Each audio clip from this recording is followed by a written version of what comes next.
ખાસ કરીને આજના વિડીયો દ્વારા આપણે માવઠાના વરસાદ વિશેની ખૂબ અગત્યની માહિતી આપવાની છે। સૌપ્રથમ તો આપને એ જણાવી દો કે આપણે આમ તો ઘણા દિવસથી માવઠાના વરસાદની આગાહી કરતા હતા, જેમાં 25 ડિસેમ્બરના રોજ પણ આપણે વિડીયો મૂકીને અને માહિતી આપી હતી કે 31 ડિસેમ્બર અને 1 જાન્યુઆરી 2 દિવસ સુધી રાજ્યની અંદર માવઠાના ઝાપટા પડી શકે છે। 2-3 દિવસ પહેલા પણ ફરીથી આપણે રિમાઇન્ડર કરાવતા દરેક મિત્રોને આપણે માહિતી આપી હતી કે 31 અને 1 તારીખે 2 દિવસ સુધી માવઠાના વરસાદની શક્યતાઓ છે। એવી જ રીતે જોવા જઈએ તો આજે 31 ડિસેમ્બર છે। આપણું અનુમાન હતું એ જ મુજબ આજે વરસાદની શરૂઆત પણ થઈ છે। જોકે આ વરસાદનું જે કારણ છે એ સૌપ્રથમ તો કારણ છે કે જે ઉત્તર ભારત ઉપરથી WD પસાર થતા હોય એવું એક મજબૂત WD એટલે કે વેસ્ટર્ન ડિસ્ટર્બન્સ પસાર થઈ રહ્યું છે અને એનો જે ટ્રફ છે એ ગુજરાત સુધી લંબાયેલો છે। આ ટ્રફ છે છેલ્લા 2 દિવસથી પાકિસ્તાનના સિંધ પ્રાંત અને બલુચિસ્તાન ઉપર હતો, એ ટ્રફ હવે ગુજરાત સુધી પહોંચ્યો છે, જેને કારણે આજથી વરસાદની શરૂઆત પણ થઈ છે। આ વરસાદ આજની તારીખનો જે વરસાદ પડ્યો છે એ પશ્ચિમ સૌરાષ્ટ્ર અને કચ્છની અંદર વધારે તીવ્રતા જોવા મળી છે।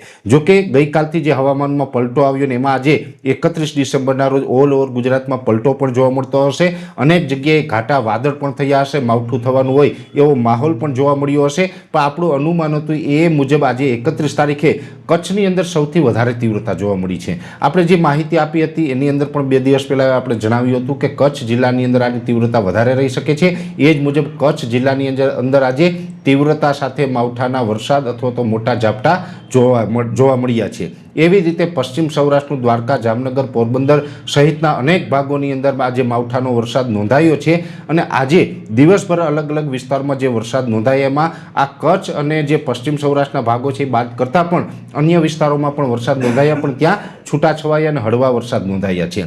હવે આવતીકાલે હજુ પણ વરસાદ પડવાની શક્યતાઓ છે। જોકે આવતીકાલે વરસાદના એરિયામાં ફેરબદલ થશે, વરસાદના એરિયા શિફ્ટ થઈ જશે, છતાં પણ આવતીકાલે 1 જાન્યુઆરીના રોજ વરસાદની શક્યતાઓ છે, જેમાં ખાસ કરીને આજે જે રીતે કચ્છની અંદર તીવ્રતા સાથે વરસાદ પડ્યો છે એ તીવ્રતામાં ઘટાડો થઈ શકે છે। વરસાદની તીવ્રતા અને વરસાદના વિસ્તાર બંનેમાં ઘટાડો થશે, છતાં પણ કચ્છની અંદર છૂટાછવાયા ઝાપટાઓ છે આવતીકાલે 1 જાન્યુઆરીના રોજ પણ નોંધાઈ શકે છે।